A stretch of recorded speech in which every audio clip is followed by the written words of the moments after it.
ጤና ይስጥልኝ ክቡራንና ክቡራት እንደምን አመሻችሁ እንደምን ያው እየሸቀልኩ ነው ማውራውና ማስረሻ ሸጤ የብልጽግና ሰርጎ ገብ ነበረ ብለው እነ እንኩሮ ሚዲያ የለክሱ ሳቅ ሲስቁ ነበረ አስመሳይ መኮንንና ይልቃል ጌትነት እና እያንዳንዳቸው ሽንፈትን ማመን ራሱ አንዱ ጀግንነት ነው። እኔ ሁሉ ጊዜ እናገራለሁ ምንም ቢሆን ውትድርና ለኢትዮጵያ ብሎ ወታደር ቤት ገብቶ መለዮ ያጠለቀ ሬንጀር የለበሰ ወታደር ባንዳ ሆኖ አገሩን አይሸጥም። ስለዚህ አገር መምራት ያለበት ውትድርና ለአገሩ ያገለገለ ሰው ነው እላለሁ። ማስረሻ ሰጤ ከነዚህ ሰዎች የተለየው ትናንት ልታገለው የተከበረውን አየር ኃይል ሞያዬን ትቼ ጫካ ልገባ የነበረውን ወያኔ ስርዓትን መልሼ ለማምጣት ብልጽግናን ታግዬ ወያኔን ለማምጣት ጫካ አልገባውም። አገሬን አሳልፌ ክብሯንና ማንነቷን ለሻዕቢያ አልሰጥም፣ ለግብፅ አላስተላልፍም፣ አላደርገውም ብሎ ሲወጣ ባንዳዎቹ ደግሞ አገር ማለት ምን እንደሆነ ስለሚያውቁ ስልጣንና ገንዘብ ብቻ ስለሚፈልጉ ማስረሻ ሰጤን እንደ ካጂ ሲወቅሱ ታየው። እስኪ ማስረሻ ሰጤ ምንድነው ያለው? ሲያደርግና ወጣንበት ጥያቄ ወደ ሌላ መንገድ ዳይቨርት ሲያደርግና ለዚያም ተገዥ ሆኑ የተወሰኑ በጥቅማ ጥቅም የሚገዙ ወጣቶችን ሲያገኙ ምቹ ሁኔታ ስለተፈጠረ ሀገራችን ላይ እና ክልላችን ላይ እንዲደረግ ማድረግ ታጋይነት ሳይሆን ባንዳነት ነው። ትክክልም አይደለም። ህዝብም ይህንን አይደግፍም እና ወደ ትክክለኛው መስመር እንዲመጡ መነጋገር፣ መደራደር ፖለቲካል ዊዝደም የፖለቲካ ብልጠት ነው። ተማሪዎች እየተማሩ አይደለም። ወጣቶች እንቅስቃሴያቸው ተገድበዋል። ባለሀብቶች ከክልል ወጥተዋል። በዚህ መንገድ የሚመለስ ጥያቄ የሚሆነው የተሻለውን መንገድ መምረጥና ወደዚህ ወደ ትክክለኛው መስመር መምጣት አለበት። ሰማችሁ አይደለም? ሞከርን ከሌላ ጠላት ጋር መሰጥ አገር መሸጥ ባንዳነት ነው አለ። ወታደር ነው ልቡሽ አይልም። ያቺ በላት ኮሾሮ ያቺ የለበታል ሌንጀር እንኳን አየር ኃይል ሆኖ እነ ጋሼ አስመሳይ ከአማራ በላይ አማራ ነኝ የሚለው ምን እንደሚሉ ደግሞ እንስማቸው። አብይ አህመድ ትንሽ ረገብ እያደረገም ያለበት ሁኔታ ነው የተፈጠረው። ለማንኛውም ወደ ዕለቱ ክስተቶች ሌላ ነገር ጊዜ ካለን እንመለስበታለን። ማስረሻ ሰጤ ካፒቴን ማስረሻ ሰጤ አፋሕድ የአንድ ዘርፍ ኃላፊ ነው። ምናልባት ከአፋሕድ ቁልፍ ተግባራት ወይም ቁልፍ ስልጣኖች ከሚባሉት ውስጥ የመሳይ መኮንን ዋና ክደቱ የሱን ሐሳብ ካልተቀበልክ እላይ የከመረ ሰውዬ አፍርጦ ደረጃን ዝቅ አርጎ ስድቡን ይቀጥላል። ለምንድነው መሳይን የመሰሉ ሰዎች አማራ የገቢ ምንጫቸው ነው እያለቀ ቢሄድ እየሞተ ቢሄድ አማራ ሞት ተሰምቶ ሳይሆን ለሱ ጭንቀቱ ሰላም ከወረደ ምን አውርቼ በላለው የሚል የወደፊት እድል ነው የሚያሳስበው። ይሄ ነው ሰላም ከወረደ ይሄ መንግስት እያለ አገር አልገባም፣ ሁለተኛ ሰላም ካለ ከማጋር ስለምን ሰብኬ እኖራለሁ የሚለው የአእምሮ ጭንቀት ፊቱ ላይ ይነበባል። ይልቃልም እሱም እያረሩ መሳቅ የሚባለው አስመሳይ ነው የምለው አስመሳይና ይልቃል ላይ ነው። አዳምጧቸው የሚሉትን በስድስተኛ ደረጃ የሚጠቀሰውን ቦታ የያዘው ስድስተኛ ደረጃ ወደ ብልጽግና ሄዷል። እኔ አቋም ቀይሮ ወይም ደግሞ እውነቱን ተረርቶ ሄደ የሚለው ነገር ምናልባት ጡጦ ያልጣለን ሕፃን እንኳን ሊያሳምን የሚችል አይደለም። በዚህ ወቅት ላይ ብልጽግና እየደከመ እየሄደ ያለ ወራጅ ወንዝ ላይ አብሮ ለመሳይ መኮንን ስብከት ብልጽግና 3 ዓመት ደክሟል። እሱ ቆቅ ብሎኛል ብሎ ከወጣ ቀን ጀምሮ ብልጽግና አልቆለት ነው ቆቅ ብሎት የወጣው። የአማራ ትግል ቆቅ ብሎ ማይወጣው ዩቲዩብ ስለሆነች ነው። እንጂ አምኖበት ትግሉ እንደሚያሸንፍ ገብቶት አይደለም።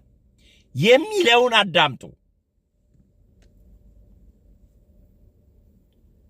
ቆይ አንዴ መልሼ ላምጣው። አብይ አህመድ ትንሽ ረገብ እያደረገ ያለበት ሁኔታ ነው የተፈጠረው። ለማንኛውም ወደ ዕለቱ ክስተቶች እንሂድ። ሌላ ነገር ጊዜ ካለን እንመለስበታለን። ማስረሻ ሰጠኝ ካፒቴን ማስረሻ ሰጠኝ የአፋሕድ የአንድ ዘርፍ ኃላፊ ነው። ምናልባት ከአፋሕድ ቁልፍ ተግባራት ወይም ቁልፍ ስልጣኖች ከሚባሉት ውስጥ በ6ኛ ደረጃ የሚጠቀሰውን ቦታ የያዘው ማስረሻ ሰጠኝ ወደ ብልጽግና ሄዷል።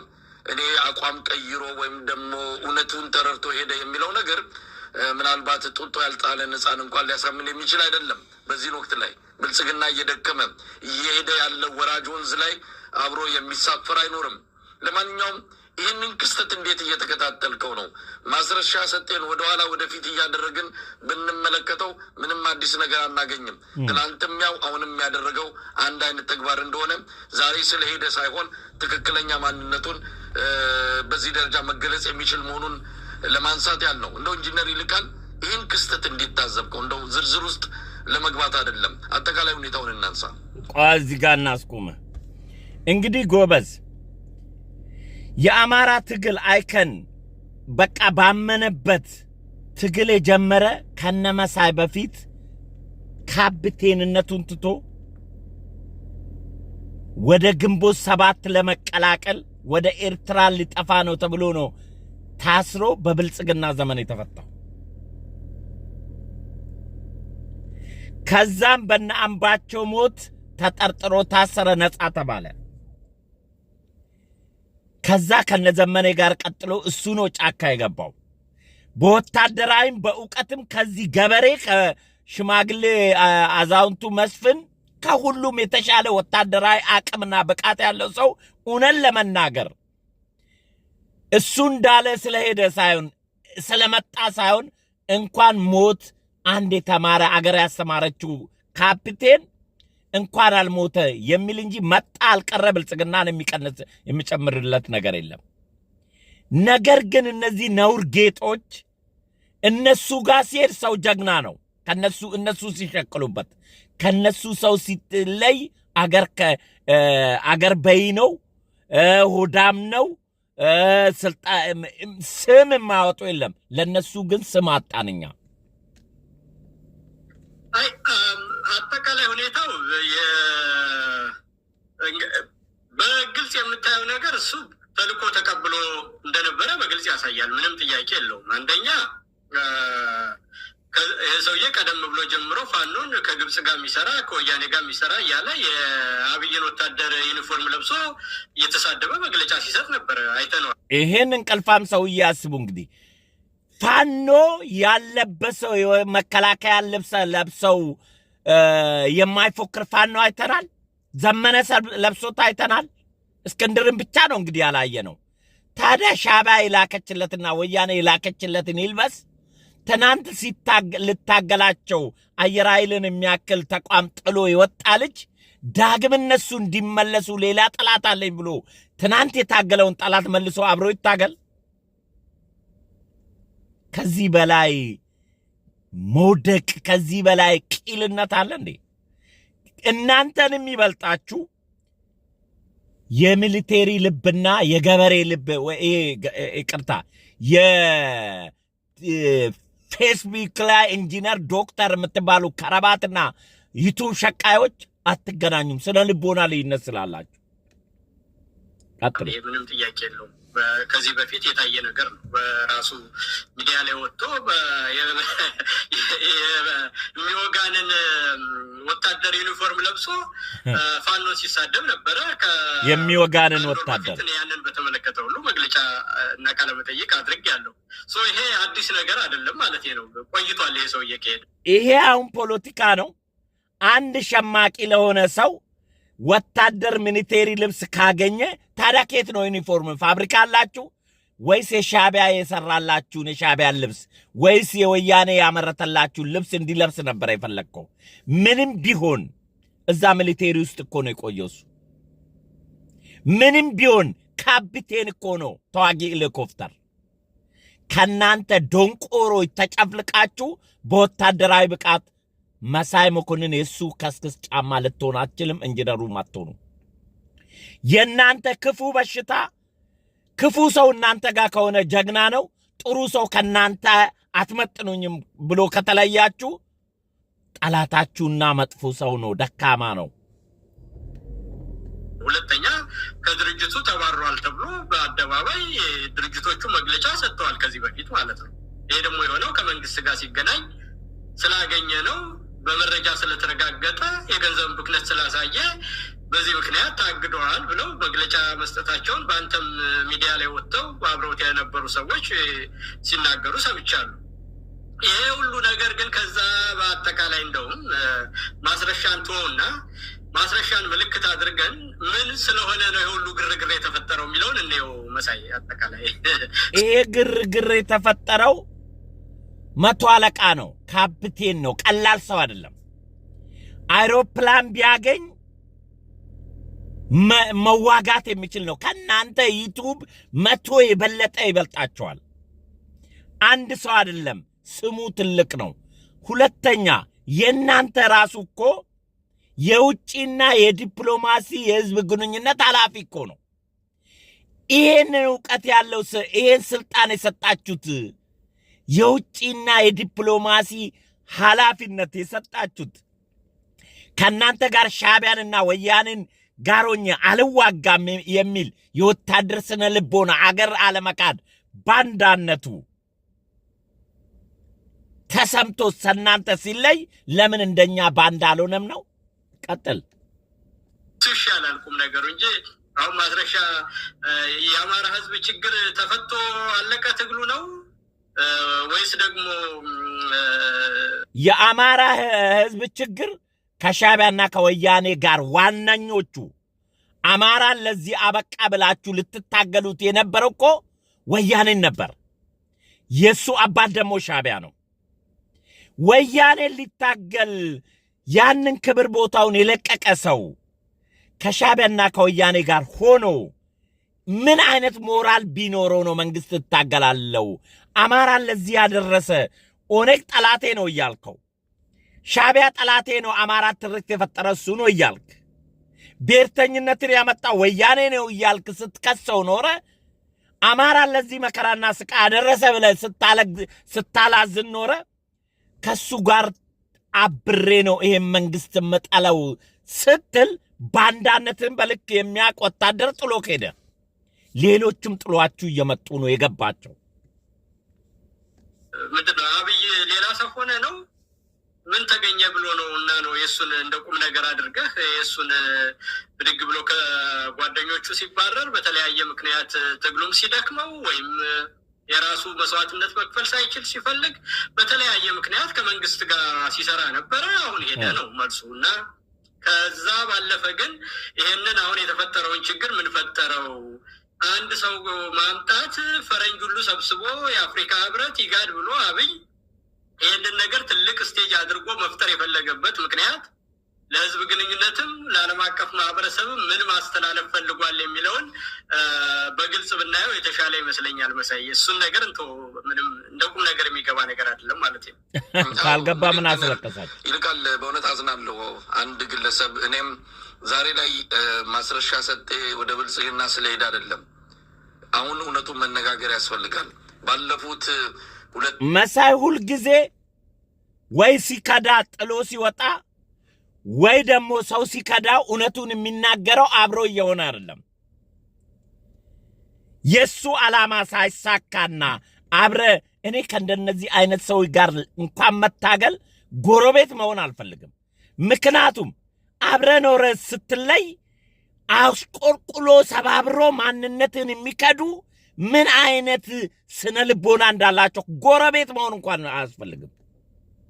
አዳምጡ። ምን እንደፋኖ ትግል በይፋ ከተጀመረ አንስቶ አንድም ቀን አንዳንድ ጊዜ የሆነ ቆዳ የሚነግር ነገር አለ። ቆዳ ነገረ እሱ ልጅ ለምን እንደሆነ አላውቅም እንዲህ ነው የሚለው ሁሉ ነው። በዚህ ጊዜ ውስጥ አንድ ጊዜ ብቻ ነው፣ እሱንም በግፊትና በጫና የተደረገ ቃለ መጠይቅ ነው። አቤት አቤት ዛሬ ላይ እናገረዋለሁ። ስለሄደ አይደለም። ብዙ ነገሮችን እሰማ ነበረ። አዎ ብዙ ነገሮች ትሰማ ነበር። ምክንያቱም የፋኖ መዘውር ቁልፉ አንተ እጅ ነው። ቆዳ ሸከከክ የሸከከ እንዳንተ አይነት ድልብ ሆዳም ሳይሆን ወታደር ስለሆነ ካንተ ጋር ቋቢ ስለማይስማማ ነው። ወዳጄ ሆዳም የአማራ ስነ ልቦና ሳይኖር ከአማራ በላይ በለቅሶ በአማራ ስም እንጀራ የምትበላ ሆዳም አንድ ቀን አማራ ዩቱብ ሆኖብህ እንጀራ ሆኖብህ አማርኛ የምታወራው ለአማራዎች ብለህ ስለሆነ ቆቅ አለኝ ብለህ ጥለህ እዛ ከብልጽግና ጋር አዶልድለህ ሳይሳካልህ ቆቅ አለኝ እንዳልከው አማራንም ቆቅ አለኝ የምትለው ቀን መቼ እንደሆነ አላቅም፣ ግን ቆቅ አይልም ዩቱብ እስካለ ድረስ። ወደ ጎን መተኮስ ጥሩ አይደለም። አሁን ትኩረታችን ወደ ዋናው የአብይ አህመድ አገዛዝ ላይ ይሁን በሚል አይነት መስመር ላይ ስለነበርን እንጂ ይሄ ግለሰብ እንኳን አይደለም የአማራን ሕዝብ ነፃ የሚያወጣ ትግል ውስጥ ሚና ሊጫወት ራሱንም ከራሱ አጉል ባህሪዎች እንኳን ነፃ ማውጣት ያልቻለ ግለሰብ እንደሆነ በቅርበት እናውቃለን። ስትለየው እንዲህ ብሎ ነው ስም የሚለጥፉ አጉል ባህሪ ይሏል። ለነ ፕሮፌሰር ብርሃኑም እንደዛ እግሩን የሚያጥበው ሰውዬ ከብርሃኑ ጋር ሲለያይ እንዲህ ነው ያለው። ከዚህ እንጅረር ዘገምተኛ ጋርም ቢለያይ እኔ እኮ ኢንተርቪው ሳረገው ራሱ እየሸከከኝ ነው የማረገው ይላል። እኔ ፓብሊክ ሚዲያ ላይ ብዙ ሰው ውሸታም፣ ብዙ ሰው አስመሳይ አይቻለሁ። እንደ መሳይ መኮንን አስመሳይ ሆዳም መሳይ አይቻላል። አሁን ለአማራ ትግል ያዘነ አይመስልም። ለአማራ መሞት መሳይ በጣም ተቆርቁሮ ልቡ ደምቶ አይመስልም። እንጀራ ገመዴን በምንድን ነው ልጆቼን ማሳድገው ያለ ሰው እኮ ነው አደባባይ ላይ ወጣ። ስለዚህ የአማራ ክልል ፋኖ ሰላም ሆኖ መግባት ለመሳይ መኮንን የእንጀራ ገመዱ እንደሚበጠስ ስለሚያይ የማስረሻ ሰጤ መግባት ፋኖ ውስጥ ምናል ዳሜጅ እንደሚያስቀጥል ስነ ልቦናቸው ያውቃል። የእያረሩ መሳቅ የሆነው እንትን ነገር ነው የሆነው። ምንድነው ፈንዲሻ የዛ ነገር ነው የሆነው። ቀጥሉ እስኪ። እያወቅን ነው ዝም ያልነው። እያወቁ ምናልባት ነገ ከነገ ወዲያ የአማራ ፋኖ ህዝባዊ ድርጅት አፋድ አመራሮች እነሱም ያውቁታል። ከአንድ ዓመት ጀምሮ ሲከታተሉት እንደነበረ ነግረውናል። አሁን ላይ ለምንድን ነው እርምጃ ያልወሰዱት? በእርግጥ ባለፉት 3 ወራት ዱካውን አጥፍቶባቸዋል። በቁጥጥር ስር ሊያደርጉት ፈልገው ሊያገኙት አልቻሉም።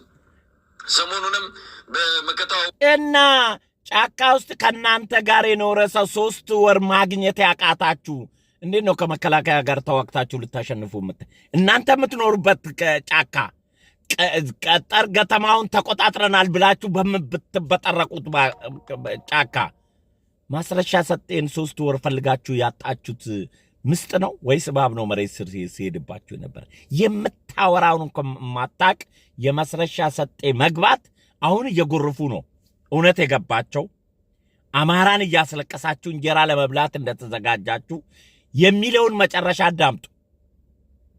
ልክ እዛ ማስረሻ ሰጤ ጋር ጫካ እንደነበረ ነው የሚናገረው፣ የሚሰማው ሰው ስለሚሰማው። በአርበኛ መከታው ማሞ የተመራ አንድ አሳሽ ቡድን ሲፈልገው ነበረ። ዳውንት ድረስ ዘልቆ ለመያዝ ሞክሮ ነበረ። መከላከያ ደርሶ ነው ማስረሻ ሰጤን ያዳነው። ባለፉት 3 ወራት ያውላችሁ እንግዲህ መከላከያ ፋኖ ፊት ቆሞ መዋጋት የለውም እያለ እየነገረን መከላከያ ደርሶ ማስረሻ ሰጤን አዳነው ይለናል።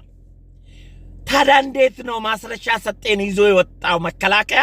እንዴት ነው ፋኖ መከላከያ ፊት ቆሞ መዋጋት የቻለው? ሌላ ጊዜ ለመዋሸት ወይ ጻፍ ወይ አጥና ወይ ሰው አይጠይቀኝም፣ እማወራው ራሴ ነኝ፣ እማስተጋምባው እኔ ነኝ እንዳልከው 100 ትልቅ ውሸት ዋሽና 50 ትልቅ ውሸት ይቀበሉሃል ያልከው የበረሃ ሄደ አንድ ቆጅዬ ከፎቶ ላይ አውርደ እቺ ቆንጆ ልጅ ኤርትራ በረሃ ነው ያለችው ብለ በአሜሪካ ስቴት ዞረህ ገንዘብ ዘርፈህበት ለቅመህበት ከግንቦት 7 ሲፈርስና ከነብርሃኑ ነጋ ጋር ስትላይ ያቺ ቆንጆ ልጅ ብለን ያመጣነው ክሬት ያደረግነው እኛ እንጂ ልጅቷ የለችም በትግሉ ውስጥ። ትልቅ ውሸት 100 ከዋሸ በፖለቲካ 50 ትንሽ ውሸቶች የሚቀበል ማህበረሰብ አለ ብለህ በአደባባይ የተናገርከውን ፊት ለፊታችን መተህ ታወራለህ። 50 ትልቆቹ 100 ትልቆቹ ውሸት ነው አሁን እየዋሸው ማለት ነው። የት እንደገባ እንኳን አይታወቅም። ግን ይህን ግለሰብ አንስተን ዛሬ በእንደዚህ አይነት መድረክ ላይ እንደው ጊዜ ሰጠንም እንዲህ አይነት የአየር ሰዓትም ወስደን መነጋገራችን ያሳፍረናል። እንዳልከው ብዙ ኃይሎች አሉ። 3 ኃይሎችን ላንሳ። አንደኛ ማስረሻ ሰጤና በዙሪያ ያሉ ሰዎች ናቸው። ምናልባትም አሁንም የቀሩ ጭላጮች ቅሪቶች ካሉም እነሱንም ዘመነም ይገባል። እንደዛው ነው። የአብይ አህመድ አገዛዝ ነው። ምን ፈልጎ ነው እንዲህ አይነት ነገር ውስጥ የገባው? 3ኛ የአፍሪካ ህብረትና ኢጋድን የተመለከተ ነው። የኢትዮጵያ ህዝብ እነዚህን ተቋማት ልብ ብሎ መከታተል አለበት። እነዚህ ተቋማት እንደዚህ አይነት የተልከሰከሰ ተግባር ውስጥ ለምን ገቡ የሚለው ጥያቄ ይነሳልና እንደው ከዚህ አንጻር ሁኔታዎችን እንዴት ልትገልጻቸው ትችላለህ? እንጂ አሁን እኔ ይህንን ላዛኛህን ማዳመጥ አልፈልግም። አንደኛ አንተ ፍቲ ፈርስኪ የሌለው ነገር ካመጣ ዩቲዩብ ይሸቅል እንጂ ዛሬ ያወራውን ነገ አፍርሰህ ታወራለህ። ምንም ችግር የለብህ።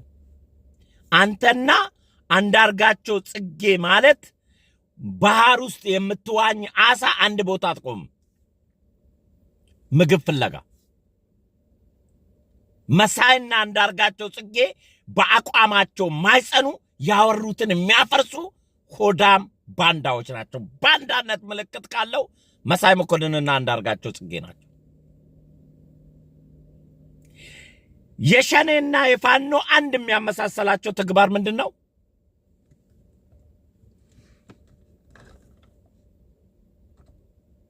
የሚያመሳሰላቸው ተግባር ምንድን ነው? ሁለቱም ሲተኩሱ ጀግና ብለው ፕሮፋይል ያደርጋሉ። ይሄ መስመር አልተመቸኝም ብለው ግን ወደ መንግስት ከሄዱ ብልጽግና ሰርጎ ያስገባ እየጠራ ነው መስመሩ ይለዋል። ዘሴም ሐሳብ ነው። ይገሉና አጣሪ መንግስት ይግባ ይላሉ። ሸኔም ፋኖ አማራ ክልል ትግል ሲቀዘቅዝ ፋኖ ሲቀዘቅዝ አማራው ህዝብ አልደግፍም ሲል ሸኔ ምን ያደርጋል? ኦሮሚያ ክልል የሆነ ቦታ ሄዶ ጠሽጠሽ አድርጎ አማራን ይግልና ቪዲዮ ቀርጾ ይለቅላቸዋል።